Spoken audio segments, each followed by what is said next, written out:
बिस्मिल्लाहिर्रहमानिर्रहीम। मैं हूं यासिर, आप देख रहे हैं मेरा यूट्यूब चैनल।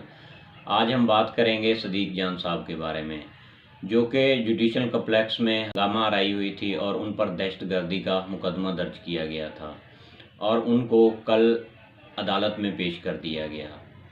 पहले तो पुलिस ने कोशिश की कि उनके मुंह पर कपड़ा डाल दिया जाए, लेकिन वहाँ कुछ सहाफ़ियों के होने की वजह से ये मुमकिन ना हो सका और उन सहाफ़ियों ने मुदाखलत करके उन्हें वैसे ही अदालत में भेजा। अदालत के अंदर जाकर सदीक जान साहब ने बताया कि मुझ पर तशद्दुद किया गया है और मुझे 2 दिन से भूखा और प्यासा रखा जा रहा है। अब ये सहाफ़ियों पर जुल्म की इंतहा हो चुकी है। उन पर मुकदमा क्या बनाया गया है कि सदीक जान साहब जो पुलिस वाले हैं उन पर शेल्स फेंक रहे थे। हालांकि सदीक जान साहब के साथ दूसरे भी सहाफ़ी वहाँ पर खड़े हुए थे। उनका सबका यही कहना है कि सदीक जान साहब एक इंतहाई शरीफ आदमी है और वो ऐसा बिल्कुल भी नहीं कर सकते। वो हमारे साथ खड़े होकर पुलिस को रोक रहे थे कि इन कारकुनों पर शेल्स मत फेंकें, लेकिन पुलिस बिल्कुल भी बाज नहीं आ रही थी और उल्टा ही मुकदमा सदीक जान साहब पर दर्ज कर दिया गया।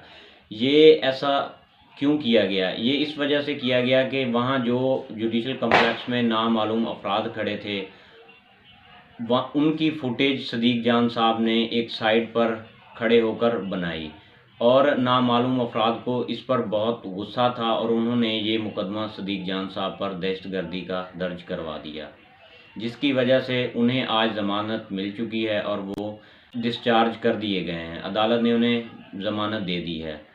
साबिक army chief general Qamar Javed Bajwa ने एक इंटरव्यू दिया है शाहिद मेतला साहब को। उन्होंने उस इंटरव्यू में बड़े बड़े इंकशाफ किए हैं। उन्होंने बताया है, वो आहिस्ता आहिस्ता करके हर चीज़ मान रहे हैं। उन्होंने बताया है कि मेरे अदवार में जो भी हुआ ये मैं ख़ुद नहीं करता था, ये मेरे जो नीचे अफसरान थे वही करते थे। अब वो निचले अफसरान पर सारा इल्ज़ाम डालने की कोशिश कर रहे हैं। हालांकि ये कैसे हो सकता है कि एक इदारे का सरबराह उससे पूछे बगैर कोई गलत एक्टिविटी या काम करे। ये उनका एक भोंडा किस्म का इल्ज़ाम है। इन्हीं निचले अफसरान को सुप्रीम कोर्ट अगर बुलाकर पूछेगी तो सिर्फ ये 3 या 4 दिन के अंदर ये सारा कुछ पता लग जाएगा कि ये कौन करता रहा है। बाकी मिफ्ता इस्माइल साहब ने एक स्टेटमेंट दी है कि उन्होंने बताया है कि आर्मी ने ही इमरान खान साहब की हुकूमत को हटाया था, इसमें अमेरिका का बिल्कुल भी कोई हाथ नहीं था। अब मिफ्ता इस्माइल साहब भी ये बात मान रहे हैं कि आर्मी ने ही हटाया था और लेटर एक हकीकत है जो कि अमेरिका की तरफ से आया था। उसी लेटर का बहाना बनाकर आर्मी चीफ और आर्मी ने इमरान खान साहब की हुकूमत को हटा दिया और इमरान खान साहब यही समझते रहे कि इसमें अमेरिका शदीद इसमें मुदाखलत कर रहा है। और बाजवा साहब के इंटरव्यू की वजह से हमें आज पता चल रहा है कि अमेरिका ने तो थोड़ी बहुत जो मुदाखलत की थी, लेकिन यहाँ पर बैठे जो हमारे मुल्क के बड़े हैं यानी आर्मी चीफ, उन्होंने भी यहाँ बैठकर उनका पूरा पूरा साथ दिया था और इमरान खान साहब की हुकूमत को घर भेजा था। अब ये तो जाकर बाहरले मुल्कों में बैठ गए हैं। अब यहाँ पर जो अवाम है वो इस रजीम चेंज की वजह से जितना उसको नुकसान हुआ है, आपने देखा कि पाकिस्तान में आटे का बहुत बड़ा बहरान आया हुआ है। फैसलाबाद में कल एक बुज़ुर्ग आटे की लाइन में खड़ा हुआ, उसको दिल का दौरा पड़ा और वो इस जहान फ़ानी से कूच कर गया। कल आटा लेने की वजह से उसका बाजू टूट गया। अब लोगों को तो ये सारा कुछ फेस करना पड़ रहा है और अब महंगाई देख लें कि आप आसमानों को छू रही है। अब पाकिस्तान के वज़ीर-ए-आज़म शहबाज शरीफ साहब ने एक अनाउंसमेंट की है कि हम मोटरसाइकिलों और रिक्शा और जो 800 सीसी की गाड़ी है उसको 50 रुपये पेट्रोल सस्ता देंगे। ये सब कहने की बातें हैं, इस पर अमल दरामद कुछ भी नहीं किया जाएगा। आपको पता है कि जब 120 रुपये फ़ी बैरल था, 120 रुपये डॉलर फ़ी बैरल था दुनिया में, तो यहाँ इमरान खान साहब 150 रुपये दे रहे थे और आज 65 डॉलर फ़ी बैरल है, तो ये 300 रुपये का दे रहे हैं हमें पेट्रोल।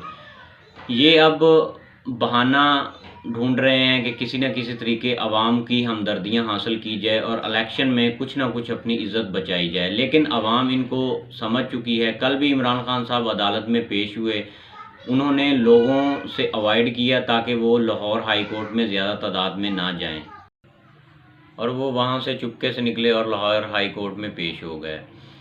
ये उनको पता है कि हुकूमत उन पर इल्ज़ाम लगा रही है कि वो जत्थे लेकर आते हैं। कल तो वो ना कोई जत्था लेकर गए, ना ही उन्होंने किसी को अपने साथ चलने के लिए कहा। उन्होंने एक अपने गार्ड का डाला और एक पीछे पुलिस का डाला था और एक उनके साथियों का डाला था। उन्होंने लाहौर हाई कोर्ट में पेशी दी। उन्होंने वहाँ पर बताया कि मुझ पर 100 के करीब मुकदमे दर्ज कर दिए गए हैं, मैं अब इनको कैसे फेस कर सकता हूँ।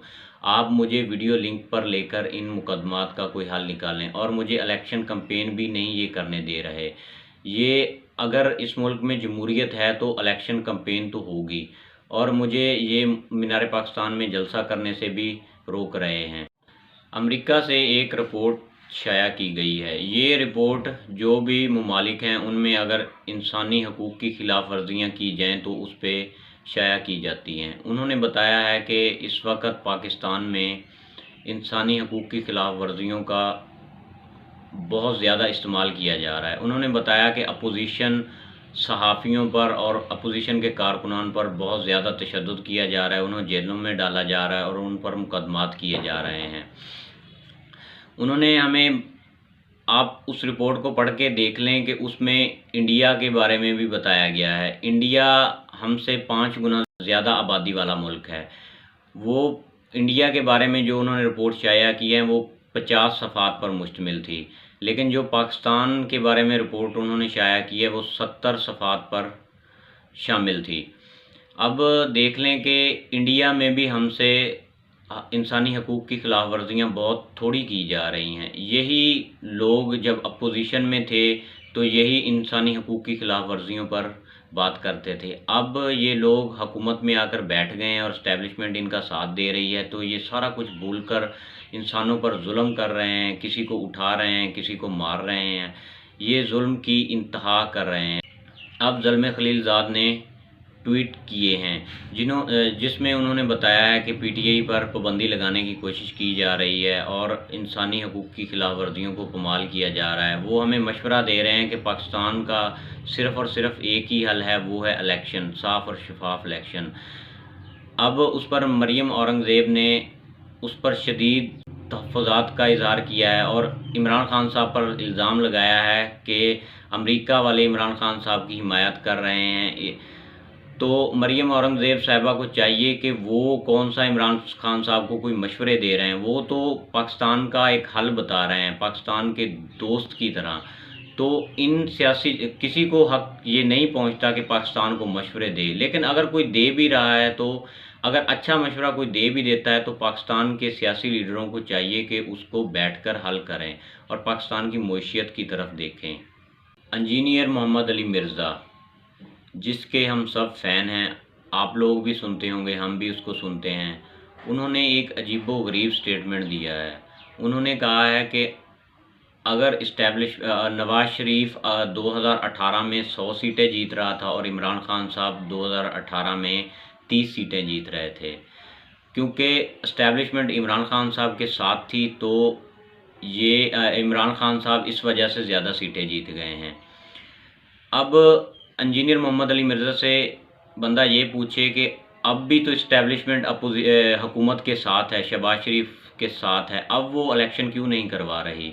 क्योंकि शहबाज शरीफ और इस्टेब्लिशमेंट को पता है कि अगर इलेक्शन करवा दिए गए तो हम हार जाएंगे और बुरी तरह हारेंगे और इमरान खान साहब 2/3 मेजॉरिटी से जीत जाएंगे, जिसकी वजह से इस्टेब्लिशमेंट और हुकूमत इंतखाबात से भाग रही है। आपने देखा होगा कि इलेक्शन कमीशन सबको बुला रहा है, वज़ीर ख़ज़ाना से पैसे मांग रहा है और इस्टेब्लिशमेंट से सिक्योरिटी मांग रहा है। ना वज़ीर ख़ज़ाना पैसे देने के लिए तैयार है और ना ही इस्टेब्लिशमेंट सिक्योरिटी देने के लिए तैयार है।